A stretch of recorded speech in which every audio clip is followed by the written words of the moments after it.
Hey Calvary kids! Welcome back to Moving Through the Bible. The last few weeks we have been following the story of a man named David, who God selected to be king. We watched David and his faith in God defeat the giant Goliath, respect King Saul's authority, and spare King Saul's life. He showed kindness and love to friends and enemies, including Mephibosheth. This week we're going to hear about what David did when he made a mistake. Find a spot to sit crisscross applesauce. Let's grab our telescope. Is it over here? No. Is it over here? There it is. We adjust and see who we're going to see. It is the prophet Nathan again. I wonder what he is going to say. Hang on, here we go.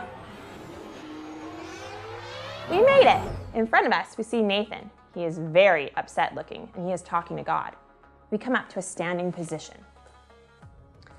And Nathan finishes talking to God and turns around to us. He says, David made a big mistake. We fall forward, letting our head hang, because David made a mistake. He fell in love with the wife of one of his best soldiers, Uriah. He sent Uriah to battle, and he knew Uriah would die so that he could marry Uriah's wife. Uriah did die. And then David married his wife Bathsheba. We straighten up and we cross our arms.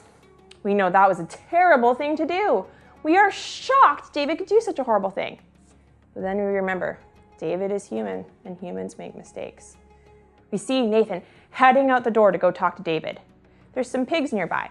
So we flop down onto our backs and we grab our feet like the little piggies so that we can blend in. And that way we can hear what David is saying. Good morning, David. God has sent me with a message for you. David, wearing a crown, says, I want to hear. A rich man and a poor man lived in a same town. The rich man had many sheep. We roll up onto our hands and turn them into little hooves or fists. And our knees, we make a ba sound. Ba, ba. We bob our heads. Ba, ba. The poor man had only one lamb that he loved. He even let that lamb eat from his plate and drink from his cup.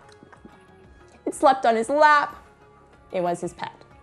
One day, the rich man had a visitor. He did not want to offer one of his animals to the visitor. So he took the poor man's lamb to give to the visitor instead. Ba, ba, ba. We put one foot forward, and then we lean forward to see David's reaction. David looks angry and he says, the rich man should be punished. He should pay for the lamb 4 times over because he took the poor man's lamb without caring. Nathan says, you are the rich man. God has given you everything, and yet you hurt Uriah and took his wife. You did a wrong thing. We come onto our knees and we switch which leg we have forward. David confesses his sins and says, I have sinned against the Lord. God, create a clean heart for me. We are ready to head back out of this story. Sit down crisscross applesauce and close your eyes. Thanks for helping me today, Calvary kids. David was a great king. He was courageous in battle, fair in his judgments, and he loved and followed God all of his life. When he made mistakes, he asked God for forgiveness. We saw today how David's sin upset God and that David needed to ask for forgiveness and a clean heart. Like David, we need to do more than just change our lifestyle to make things right with God. We need clean hearts. And this is where Jesus comes in.